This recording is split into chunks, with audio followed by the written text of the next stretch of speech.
Hello friend. देखिए OTP को निकालने के लिए अब आईसीडीएस की तरफ से थोड़ी राहत प्रदान की गई है। पहले ओटीपी को निकालने के लिए लाभार्थी का आधार नंबर मांगा जाता था, उसके बाद में लाभार्थी का मोबाइल नंबर डालना पड़ता था, उसके बाद में लाभार्थी का 4 अंकों का पासवर्ड मांगा जाता था, तभी किसी लाभुक का लाभार्थी का ओटीपी निकल पाता था। तो ऐसे में समस्या यह आ रही थी कि बहुत से आंगनबाड़ी की सेविकाओं को काफ़ी परेशानी झेलना पड़ता था। जैसे कि कुछ सेविका के पास में लाभार्थी का मोबाइल नंबर और 4 अंक का पासवर्ड मौजूद नहीं था, क्योंकि जब मई से जून 2020 में कोरोना के कारण जब आईसीडीएस की तरफ से यह घोषणा किया गया था कि अब लाभार्थी का टीएचआर या राशन अब डीबीटी के माध्यम से सभी लाभार्थी के बैंक खाते पर भेजा जाएगा, और उसी के लिए मई से जून 2020 में सेविकाओं से सभी लाभार्थी का फॉर्म भरने को कहा गया था, ताकि सभी लाभार्थी को टीएचआर के बदले उसी के बराबर राशि लाभुक के बैंक खाते पर जाए।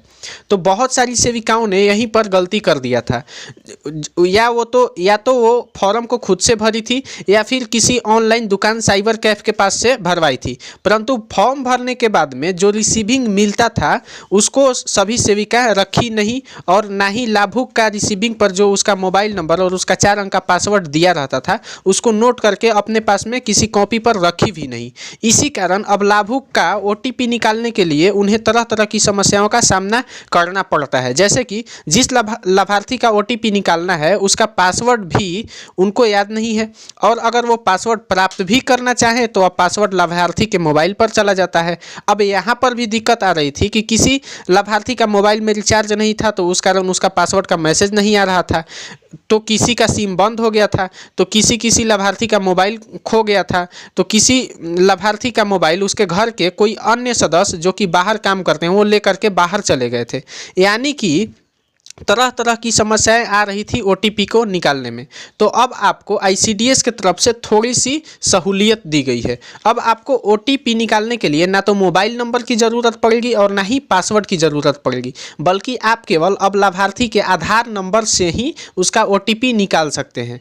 देखिए आईसीडीएस की तरफ से यह अपडेट 9 फरवरी को ही आ गया था, लेकिन हमको वीडियो बनाने में थोड़ा सा देर लग गया। तो चलिए अब हम लोग सीखते हैं कि अब अगले महीने से यानी फरवरी महीने से आपको ओटीपी किस तरह से निकालना होगा। जहां से ओटीपी निकालते थे वहीं से निकालिएगा और वहीं से आपको निकालना होगा, लेकिन उसमें से थोड़ा सा ऑप्शन को चेंज कर दिया है। तो चलिए हम उसी ऑप्शन को देखते हैं कि क्या क्या वहां पर चेंजिंग की गई है। सबसे पहले आप अपने मोबाइल को नेट को ऑन कर लीजिएगा। नेट को ऑन करने के बाद में आप अपने फ़ोन के गूगल या क्रोम दोनों में से किसी भी एक वेब ब्राउज़र को खोल लीजिएगा। तो चलिए हम क्रोम को खोल लेते हैं। क्रोम को खोलने के बाद में आपके सामने इस तरह का पेज दिखाई देगा। तो अब आपको इसके सर्च बॉक्स में टाइप करना है icdsonline.bih.nic.in। पहले वाला ही लिंक है, देखिए यही आंगनबाड़ी का ऑफिशियल लिंक है। आपको इसी लिंक पर क्लिक करना है। आपको यह लिंक डिस्क्रिप्शन में भी दे दिया जाएगा, आप वहां से जाकर के भी डायरेक्ट इस लिंक पर पहुंच सकते हैं। तो चलिए हम क्लिक करते हैं। क्लिक करने के बाद में आगे देखिए आपको ऑप्शन दिखाई देगा के लिए यहाँ क्लिक करेगा, आपको इस पर क्लिक कर देना है। क्लिक करने के बाद में देखिए आपके सामने कुछ इस तरह का पेज खुलेगा। तो आपको इस पेज के सबसे नीचे में आना है, और देखिए यहाँ पर नीचे में दे रहा है रजिस्टर्ड यूजर अपना टोकन प्राप्त करने के लिए यहाँ क्लिक करें। ये जो आपको ऑप्शन दे दिया गया है आपको इसी पर क्लिक कर देना है। तो चलिए हम क्लिक करते हैं।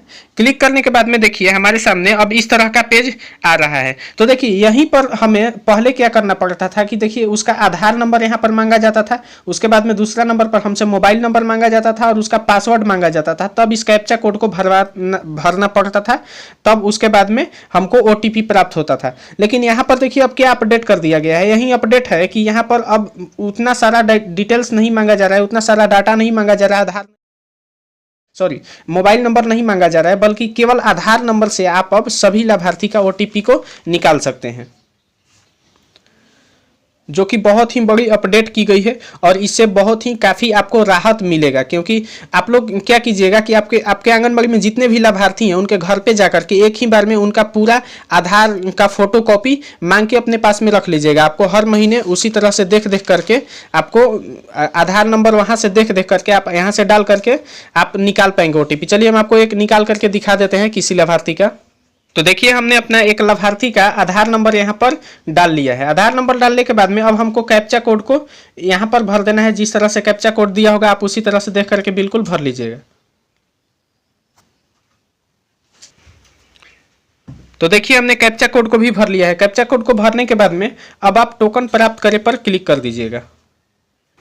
जैसे ही आप इस पर क्लिक करते हैं आपके सामने कुछ इस तरह का पेज खुल के दिखाई देगा। तो देखिए अब आपको इस पेज में इधर साइड में देखिए तो यहाँ पर दे दिया गया है लाभार्थी का। देखिए यहाँ पर बेनिफिशियरी आईडी उसका, सभी लाभार्थी का एक अलग अलग आईडी होता है, वो आईडी यहाँ पर आपका दे दिया है। आईडी से हमको कुछ भी मतलब नहीं है। देखिए यहाँ पर लिख दे रहा है उसका टोकन दिसंबर का और नीचे दिया हुआ है टोकन जनवरी माह का। तो ये तो हमारा पिछला 2 महीना का ही टोकन है जो कि दिसंबर का और जनवरी का, जो कि हमने वेरीफाई कर लिया है। देखिए अब आपका जनवरी का वेरिफिकेशन नहीं हो पाएगा क्योंकि उसका अंतिम तिथि तो 5/2/2021 तक ही था। तो ये जनवरी का तो हमको करना नहीं। अब अगले महीना से फरवरी मार्च अप्रैल इस तरह से जो भी अगले महीने का OTP आएगा आपको इसी तरह से निकालना है। यही एक नया अपडेट था जिसकी सूचना आप लोगों को देनी थी। तो अगले महीने से आपको फरवरी महीने से जो भी OTP आएगा, यहाँ पर तो पुराना ही 2 महीने का OTP दे रहा है, दिसंबर का ही और जनवरी का ही। तो ये OTP तो अब एक्सपायर हो चुका है, ये सत्यापित नहीं होगा। अब अगले महीने से जब भी OTP का आप लोग को फरवरी का OTP आएगा और सत्यापन करने के लिए किया जाएगा तो आपको सभी लाभार्थी का एक यहीं से इसी तरह से आपको OTP निकालना है। इस वीडियो को देखने के लिए आपका धन्यवाद। जय हिंद।